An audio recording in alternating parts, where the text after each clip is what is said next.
இது Hyundai i10. இந்த வண்டியில் கஸ்டமர் கம்ப்ளைண்ட்னா ஸ்டேரிங் டைட் அப்படின்னு சொல்லியிருக்காங்க. ஸோ செக் பண்ணி பார்த்துடலாம். ரொம்பவே டைட்டாக இருக்குது ஸ்டேரிங்கு, திருப்பவே முடியல. அது போக இந்த EPS வார்னிங் இண்டிகேஷன் லைட் எரியுது. அதோடு பார்த்திங்கன்னா உங்களுக்கு இந்த RPM இப்போ என்ஜின் ஸ்டார்ட் ஆகிடுச்சு, ஆனால் அந்த டேக்கோமீட்டரில் இந்த RPM காட்டவே இல்லை. ஸோ நம்ம டயக்னோஸ் பண்ணிடலாம் எதனால் இந்த EPS வார்னிங் இண்டிகேஷன்ஸ் லைட் எரியுது, அதே சமயத்தில் ஸ்டேரிங் டைட் இருக்குங்கிறத. இப்போ இந்த வண்டியை ஸ்கேன் பண்ணி பார்க்கலாம் என்ன ப்ராப்ளம் இருக்குன்னு. ஸ்கேன் பண்ணினதில் ஒன்லி EPSல மட்டும் ஒரே ஒரு DTC கோடு இருக்குது, வேறு எதுலேயுமே எரர் கோடு இல்லை. இங்கே பாருங்கள், இங்கே பாருங்கள் எல்லாமே க்ரீனில் இருக்குது, இது மட்டும் தான் ரெட்டில் இருக்குது. அது என்னென்னா எலக்ட்ரானிக் பவர் ஸ்டேரிங்கு. என்ன ப்ராப்ளம் பார்த்துருவோம் எலக்ட்ரானிக் பவர் ஸ்டேரிங்கில்.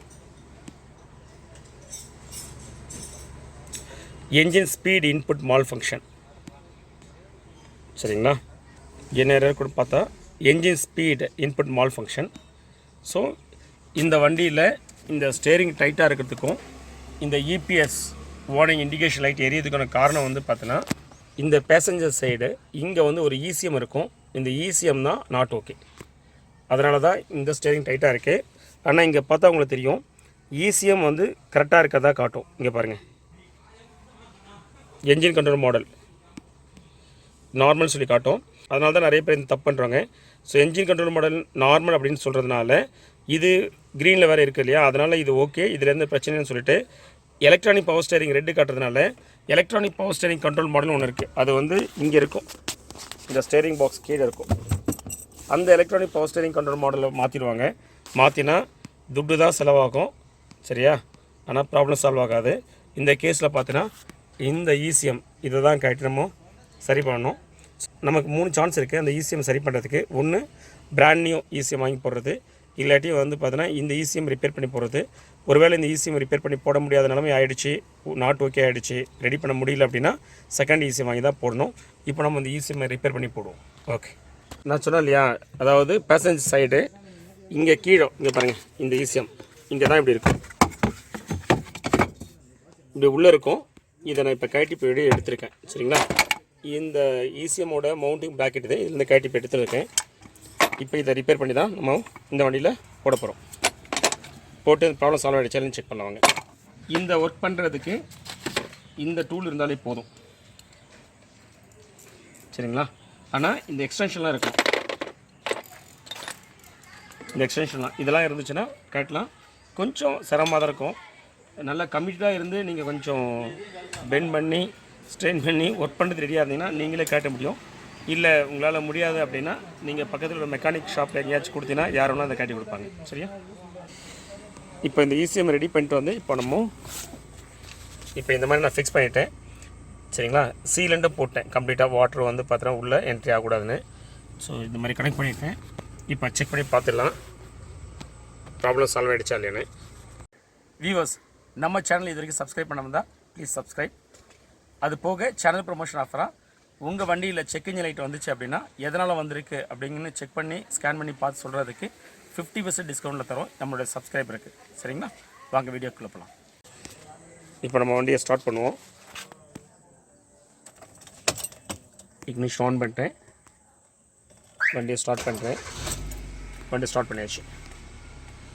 ஸோ இங்கே பாருங்கள், இந்த EPS லைட் வார்னிங் இண்டிகேஷன் போயிடுச்சு. இப்போ ஸ்டேரிங் நான் திருப்புறேன், ஃப்ரீயாக இருக்குது. வியூவர்ஸ், ஒரு இன்ஃபர்மேஷன் நான் மிஸ் பண்ணிட்டேன் சொல்லும் போது. கஸ்டமர் வந்து பார்த்தீங்கன்னா இந்த வண்டியை வந்து ஒரு 1 வீக் முன்னாடி வாங்கினீங்களா சார்? ஆமாம் சார். ஸோ 1 வீக் முன்னாடி வாங்கியிருக்காரு. இந்த இன்ஃபர்மேஷன் ஏன் நான் சொல்கிறேங்கிறதுக்கு நான் எண்ட் ஆஃப் தி செஷனில் சொல்கிறேன். வாங்கி வீட்டுக்கு கொண்டு வர வரைக்கும் நல்லா இருந்துங்களா சார்? ஆமாம் சார், நல்லா இருந்துச்சு. ஓகே, அன்றைக்கே இந்த ப்ராப்ளம் வந்துருச்சுன்னா நெக்ஸ்ட் டே வந்துச்சுங்களா? நெக்ஸ்ட் டே வந்துச்சு சார். நெக்ஸ்ட் டே வந்துருக்கு இந்த ப்ராப்ளம். ஸோ வண்டியை வாங்கும் போது டீலர்கிட்ட வாங்கும்போது வண்டி எல்லாம் சூப்பராக வந்திருக்கு, எந்த பிரச்சனையும் இல்லை. ஆனால் நெக்ஸ்ட் டே வந்து பார்த்தீங்கன்னா ஸ்டேரிங் டைட் வந்திருக்கு. ஸ்டேரிங் டைட்டுக்கான ப்ராப்ளம் வந்து பார்த்தீங்கன்னா நம்ம இப்போ ECM ப்ராப்ளம் சொல்லி டயக்னோஸ் பண்ணி ப்ராப்ளம் சால்வ் பண்ணிட்டோம். இந்த இன்ஃபர்மேஷன் முக்கியமாக இருக்குன்னா யாரெல்லாம் செகண்ட் கார் வாங்குறோம் அவங்க எல்லாருக்குமான இன்ஃபர்மேஷனு. யார் செகண்ட் கார் வாங்கினாலுமே வந்து பார்த்தீங்கன்னா உங்களுக்கு எல்லாருக்குமே ஒரு டவுட் இருக்கும், சார் அப்கமிங்கில் அதாவது இனிமேல் ஒரு 4-5 வருஷத்துக்கு வந்து பிரச்சனை இல்லாமல் இருக்குமா அப்படின்லாம் நீங்கள் கேள்வி கேட்பீங்க. நிறைய டைம் நான் கஸ்டமர்கிட்ட சொல்லிக்கிட்டேன்னு கேட்டிங்கன்னா, தயவு செஞ்சு அதுக்கான பதில் யாராலும் சொல்ல முடியாது. யாராவது ஒன்று சொல்கிறாங்கன்னா அது பொலிட்டிக்கலாக தான் சொல்ல முடியும், ஏன்னா அதெல்லாம் நம்மளால் கெஸ் பண்ணவே முடியாது அப்படின்னு நான் சொல்லியிருக்கேன். அதுக்கு ஒரு எக்ஸாம்பிள் இது, சரிங்களா? அப்போது நம்ம கார் வாங்கும் போது என்ன பார்த்து வாங்குறோம்னா, அந்த டைமில் ஏதாச்சும் மேஜர் ப்ராப்ளம்ஸ் இருக்கா அது தெரியாமல் நம்ம வாங்கிட்டு அதுக்கப்புறம் நம்ம பணத்தை செலவு பண்ணக்கூடாது. அதுதான் நம்ம வந்து கார் எவாலுவேஷனில் பார்க்க முடியும். கார் வாங்கினதுக்கப்புறம் வரக்கூடிய பிரச்சனைக்கு வந்து பார்த்தீங்கன்னா நம்ம எந்த விதத்துலையும் வந்து கெஸ் பண்ண முடியாது, சரியா? ஸோ அதனால் இது நீங்கள் தெளிவாக எடுத்துக்கணும். கார் வாங்கி முடிச்சதுக்கப்புறம் வரக்கூடிய ப்ராப்ளத்துக்கு எல்லாமே கார் வாங்கும் போதே வந்து சரியாக பார்த்து வாங்கலையோங்கிற மாதிரிலாம் நீங்கள் வந்துடக்கூடாது. அது ரொம்ப முக்கியம். அதனால தான் செகண்ட் கார் வாங்குற நீங்கள் எப்போவுமே என்னென்னா காஸ்ட் முடிஞ்ச வரைக்கும் கம்மி பண்ணி வாங்கணும். காஸ்ட் கம்மி பண்ணி வாங்கினதா இருந்துச்சுன்னா உங்களுக்கு பிரச்சனை இல்லை, ஏன்னா காஸ்ட் கம்மியாக தான் வாங்கியிருக்கோம், இது ஈஸியாக ரிப்பேர் பண்ணிக்கலாம், அந்த காஸ்ட் இதில் வந்து அக்கௌண்ட் பண்ணிக்கும், இருந்தாலுமே லாபங்கிற மாதிரி இருக்கும். நீங்கள் காஸ்ட் ரொம்ப கம்மி பண்ணி வாங்காத பட்சத்தில் இந்த மாதிரி கம்ப்ளைண்ட் வந்துச்சுன்னா, ஏற்கனவே கார் விலை கொடுத்து வாங்கிட்டீங்க, இந்த கம்ப்ளைண்ட் வருது, இதுவும் காசு செலவாகும், உங்களுக்கு ரொம்பவே வந்து மன உளைச்சல் ஆகிடும், சரியா? ஸோ கிறிஸ்பாக நான் சொல்ல ஒரு விஷயம் என்னென்னா, கார் வாங்கும் போது சரியாக எல்லாம் இருக்கான்னு செக் பண்ணி வாங்கலாம் முடியும். இனிமேல் இந்த பிரச்சனையை வராமல் இருக்கமாலாம் செக் பண்ணி யாரும் கொடுக்க முடியாது. அப்படி ஒரு கார் உங்களுக்கு கிடைக்காது, சரியா? அப்போ எவ்வளோ முடிஞ்ச வரைக்கும் என்ன பண்ணுங்கள், காஸ்ட் கம்மி பண்ணி வாங்குங்க. ப்ராப்ளம் வந்துச்சுன்னா அதை ஈஸியாக மேனேஜ் பண்ணுங்கள். ஏன்னா நீங்கள் காசு கம்மியாக கொடுத்து வாங்கிருக்கீங்க, அந்த பைசா வச்சு மேனேஜ் பண்ணி பி ஹாப்பி, சரியா? இப்போ நம்ம இந்த ஒர்க்கை முடிச்சிடும். கஸ்டமர்கிட்ட ஃபீட்பேக் கேட்கலாம், சென்னை கார்டெக்கோட சர்வீஸ் எப்படி இருக்குன்னு. சார் சொல்லுங்கள் சார், எங்களோட சர்வீஸ் எப்படி இருக்குது? சர்வீஸ் ரொம்ப பெஸ்ட்டாக இருக்குது. ஓகே, நான் வந்து எங்கேயுமே பார்க்கல, உங்கள் யூடியூப் சேனலை பார்த்துட்டு உடனே இங்கே வந்தேன் சார். நல்லபடியாக வந்து நல்லா வந்து பண்ணி கொடுத்துருக்கீங்க. ஓகே சார், ஒன்றும் பிரச்சனை இல்லை சார். நீங்கள் வந்த டைமிங் சொன்ன டைமில் கரெக்டாக பண்ணி கொடுத்துருக்கீங்க. ஓகே, ரொம்ப ஹாப்பியாக இருக்குது. கிரேட் சார், தேங்க்யூ சார் இந்த ஆப்பர்ச்சுனிட்டி. நன்றி sir. We CHENNAI CAR-TECH are automotive electronic professionals expertise in testing your car with advanced and latest testing tools and fix the problems.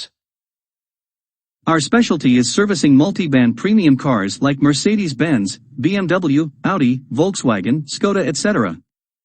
Want to know about our services? Call us at the number in screen, WhatsApp or email.